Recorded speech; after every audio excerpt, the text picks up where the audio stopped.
Sanhedrin Daf Ain Vav. Dans Ilchot Shabbat, il y a des dizaines, ou peut-être même des centaines de cas où on se pose la question, est-ce que c'est gramma, est-ce que c'est une action que je fais de manière directe ou de manière indirecte? Est-ce que c'est kocho, c'est kor kocho? Comment déterminer exactement l'action que j'ai fait? Souvent, on fait des actions, très souvent d'ailleurs, et ces actions, c'est des actions qui causent d'autres choses qui vont faire un phénomène, qui vont me faire arriver à quelque chose. Et je me pose la question, à partir de quand, jusqu'à quand en fait, c'est considéré que c'est moi qui ai fait cette action, à partir de quand c'est déjà quelque chose qui est indirect, et à partir de quand on détache complètement, on déconnecte l'action que la personne a fait avec le résultat qui a été fait parce que c'est déjà quelque chose qui est trop loin. Dans nos sugiot, il y a vraiment toutes les bases qui se trouvent sur ce genre de questions. Et aujourd'hui, on les reconnaît surtout dans Melachot Shabbat. La Gemara ramène plusieurs cas sur quelqu'un qui a causé la mort de quelqu'un d'autre. Et chaque cas, en fait, il est un peu différent d'autres cas. Et en fonction de tous les cas, il faut après, ensuite, quand on retrouve d'autres questions qui ressemblent, il faut savoir tout le temps, comme on le fait tout le temps dans les halachot, on essaie de faire des ressemblances. Et ensuite, on fait des différences. Et de dire que non, c'est pas exactement la même chose, il y a des différences, etc. C'est ça, en fait, le travail des possibles. On va ramener aujourd'hui en fait, c'est pas deux cas, deux règles générales. Et on va donner une parallèle dans Ilchot Shabbat. La Gemara, dans notre DAF, dans le DAF suivant, en fait, c'est tout le dapim qu'on étudie maintenant. On va prendre deux cas de la Gemara. En fait, il y a encore plein de cas. On va prendre deux cas de la Gemara. On va voir les différences qu'il y a entre ces deux cas. Et de là, on va sortir deux règles. Et ensuite, on va les retrouver dans Ilchot Shabbat. On va prendre un cas que j'ai pris au pif. La Gemara ramène le cas de quelqu'un qui cause la mort de quelqu'un d'autre. Il l'a mis dans une chambre et il a allumé une bougie. Maintenant, comme on le sait tous aujourd'hui, du temps de la Gemara, c'était quelque chose qui n'était pas du tout connu. Le feu a besoin d'oxygène pour pouvoir vivre et le feu, il prend de l'oxygène de la chambre. Maintenant, si je mets une personne dans une petite chambre fermée où il n'y a pas de vent, il n'y a pas d'air qui rentre d'extérieur, j'allume une bougie, petit à petit, tout l'oxygène de la chambre va se finir et cette personne va s'étouffer. En tout cas, c'est ce qu'il a fait. Il a enfermé une personne dans une chambre, il a allumé une bougie, de cette manière-là, il a causé sa mort. Ici, cette chose-là s'appelle gramma. Maintenant, on va passer à un autre cas, on va comprendre quelle est la différence entre ces deux-là. La Gemara a dit, j'ai ramené quelqu'un à côté d'une rivière. Et maintenant, j'utilise le torrent de la rivière et je ne l'ai pas lancé dans la rivière. Si je l'ai lancé dans la rivière et il s'est noyé, là, c'est un assassinat direct. J'ai détourné l'eau de la rivière pour que cette eau arrive jusqu'à cette personne qui s'est étouffée. Et là, la Gemara fait la différence entre kocho et koar kocho. Si, quand j'ai mis cette planche ou j'ai mis mes mains pour détourner le courant de l'eau sur cette personne, si c'est arrivé directement sur lui à cause de mon action, ça s'appelle kocho. Ici, c'est considéré directement que c'est moi qui a fait. C'est vrai que je l'ai pas étouffé avec mes mains. C'est kocho, c'est encore une étape, mais ça s'appelle aussi que c'est la personne qui a fait ça. Si par contre, je l'ai mis un peu écarté de la rivière, et maintenant j'ai fait détourner la rivière, qui petit à petit, l'eau va avancer et avancer et avancer jusqu'à que cette eau va arriver sur cette personne qui va finalement finir par mourir. Ici, ça s'appelle koar kocho. Quelle est la différence entre gramma et cette histoire de kocho et koar kocho? Ici, c'est quelque chose de base qu'il faut connaître et qu'on reconnaît dans tout le chasse. Tout le temps, quand on essaie de déterminer une action d'une personne, il faut essayer de savoir qu'est-ce que cette personne exactement elle a fait et comment le résultat a été abouti et quel est le rapport entre le résultat qui a été causé et l'action que la personne a fait. Gramma, on va essayer d'expliquer cette chose-là de cette manière. Gramma, c'est je fais quelque chose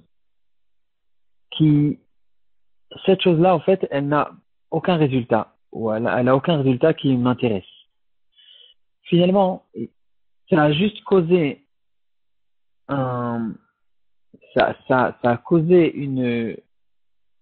tout- toute une chaîne de choses qui vont finalement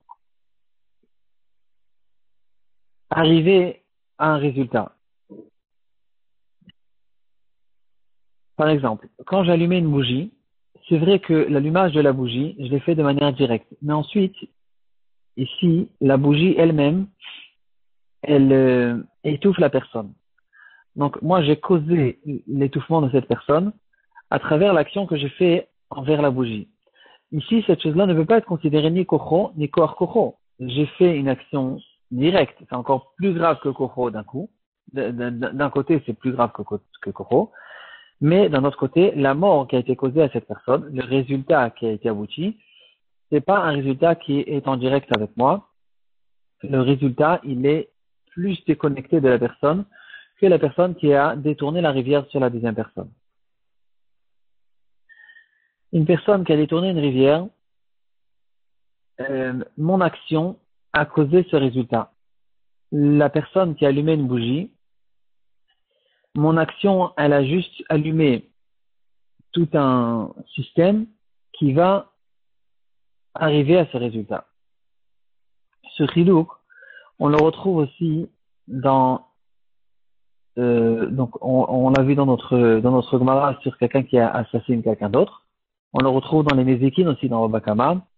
Ce genre de différence qu'il y a entre ces deux choses-là. Quand je lance une flèche sur l'objet de quelqu'un d'autre, ça c'est Koro. Si j'ai lancé une flèche qui a cogné le mur et qui a ensuite, à cause de la force de la flèche que j'ai envoyée, elle a par la suite revenu et elle a abîmé l'objet de quelqu'un d'autre, c'est Koar Koro. Si par contre, j'ai pris un papier, une preuve de dette, et je l'ai déchiré, je l'ai fait directement. Si c'est pas du tout une question de Koro ou Koar Koro. Mais le Nézek qui a été causé, c'est un Nézek Pegrama. Parce que je sais pas que je lui ai pris un billet d'argent et je lui ai déchiré le billet d'argent.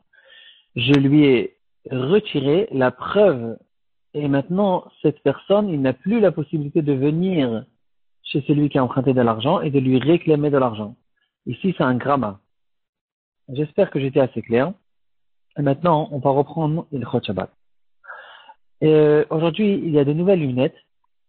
En fait, c'est pas tellement neuf. Il y a déjà depuis plusieurs dizaines d'années, depuis peut-être 20 ans. Ils ont inventé des lunettes que on a, en fait, quand on est dehors, c'est des lunettes de soleil. Et quand on est dans la maison, ça redevient des lunettes normales. Elles se peignent, elles remarquent, en fait, elles ont un système que quand je sors dehors et les lunettes arrivent à, entre guillemets, sentir les rayons du soleil, elles deviennent des lunettes foncées comme des lunettes de soleil. Est-ce que j'ai le droit d'utiliser ces lunettes pendant Shabbat? On sait tous qu'il y a une malacha qui s'appelle Tovea. On n'a pas le droit de peindre. Mais maintenant, est-ce que c'est considéré que c'est moi qui a peint ou bien ça se fait tout seul? C'est le soleil qui a peint, c'est pas moi. Mais d'un autre côté, c'est moi qui est sorti. Et je suis intéressé que, en sortant, ces lunettes deviennent des lunettes de soleil. C'est pas que je peux ignorer complètement cette chose-là. Comme une personne, par exemple, qui marche dans la rue et qui a des caméras ou bien des satellites qui le filment et il n'en a rien à faire complètement. Cette chose-là, elle est permise pendant Shabbat.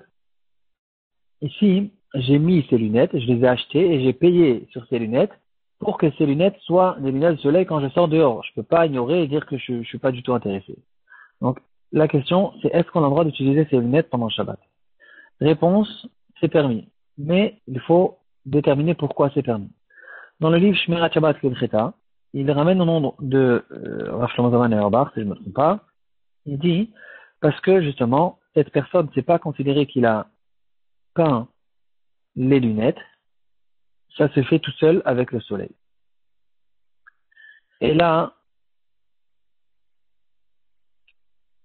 le livre en Chot Shabbat, il ramène ce psak de Shmirat Shabbat Kedcheta et il dit que il ne comprend pas en fait ce psaque. Il permet lui aussi, mais il permet à cause d'autres raisons. En ce qui concerne notre sujet, il dit que cette chose-là de sortir dehors et de causer que les lunettes deviennent des lunettes de soleil, c'est considéré comme une action directe et c'est pas un gramma. Il dit que ça ressemble à une personne, c'est une Gemara aussi dans le daf suivant, dans la Faïn Zaïn. La Gemara, elle ramène que si j'attache quelqu'un et je l'attache quelqu'un en dessous du soleil et il est mort, alors cette personne, il est chayav. Donc ici, c'est pas un gramma. J'utilise le soleil et je fais une action directe qui a causé la mort de cette personne. Je peux pas détacher le résultat de l'action de cette personne. La Gemara, là-bas, elle fait la différence entre ce cas et si je l'ai attaché pendant la nuit et plus tard le soleil est arrivé, ici c'est déjà considéré comme un gramma. Donc à cause de ça, il dit que c'est pas du tout considéré comme une melechet sovea et il donne d'autres réponses d'autres raisons pourquoi on permet ces lunettes pendant Shabbat. Voilà, ici on a vu un exemple sur gramma dans Melachot Shabbat. On va passer maintenant à un autre exemple. Est-ce que on a le droit de descendre, de faire descendre la chasse sur un produit qui va peindre l'eau? On connaît tous en fait, c'est un produit qu'on suspend sur le toilette et il y a comme des boules qui sont colorées et que quand on va faire descendre la chasse, ça va colorer l'eau. Alors, on sait tous qu'on n'a pas le droit de colorer pendant Shabbat, c'est aussi Melechet Sovea. Et est-ce qu'on a le droit de le faire pendant Shabbat? Ici, c'est pas du tout évident et beaucoup de poskim interdisent cette chose-là. J'ai pas trouvé au fait ceux qui permettent, mais ce qui est sûr, c'est que il y a beaucoup de poskim qui interdisent parce que la question qu'on peut se poser, c'est que quand je tire la chasse, je fais une action qui peut être considérée peut-être indirecte à la peinture, au fait que l'eau va se peindre. Et là, la raison qu'on ne considère pas cette chose-là comme quelque chose d'indirect, parce que dès que je vais appuyer ou tirer le bouton qui va tirer la chasse, ici, ça ressemble à cette personne qui a détourné le courant sur la deuxième personne et que directement l'eau va arriver sur lui. C'est même pas koach kocho, c'est considéré comme un kocho. Et ici, ça ressemble à une action directe et c'est considéré comme une melacha. Je suis en train de peindre l'eau pendant Shabbat. Si on veut considérer cette chose-là comme koach kocho, on peut rester dans le cas de ce produit qui va peindre l'eau et de changer un petit peu le cas. Si j'ai mis le produit en haut, dans le récipient où se trouve l'eau tout le temps, de manière à ce que quand je tire la chasse, l'eau elle est déjà colorée, et au fait quand quand le récipient va se re-remplir, et il va se remplir jusqu'en haut, il va arriver à l'endroit où se trouvent ces boules, et c'est que à ce moment-là où l'eau va se peindre, et elle va être prête pour la prochaine fois. Ça ressemble à koach kocho. C'est une action directe, c'est une action que je fais, c'est pas un gramma. C'est une action que je fais qui va causer, qui va faire un système, qui va causer un système qui va arriver plus tard à cet endroit que cette eau va se remplir et quand elle va se remplir, elle va se peindre. Ici c'est koach kocho. Ici aussi c'est pas sûr que c'est permis, mais bien sûr que de la manière où on fait en général, en mettant le produit directement pas dans l'eau, dans les toilettes, ici on ne permet pas. Entre parenthèses, si c'est un produit qui ne fait pas de couleur, il n'a pas de couleur, il a juste le savon et il fait une bonne odeur dans l'eau. Or, on sait qu'on n'a pas le droit de faire une bonne odeur. Ça s'appelle molidreach. Midrabanan, c'est interdit de faire une bonne odeur sur des habits, par exemple, de mettre du parfum sur des habits, c'est quelque chose qui est interdit. Ici aussi, on peut peut-être penser que c'est interdit parce que je suis en train de parfumer l'eau. Ici, les poskim permettent.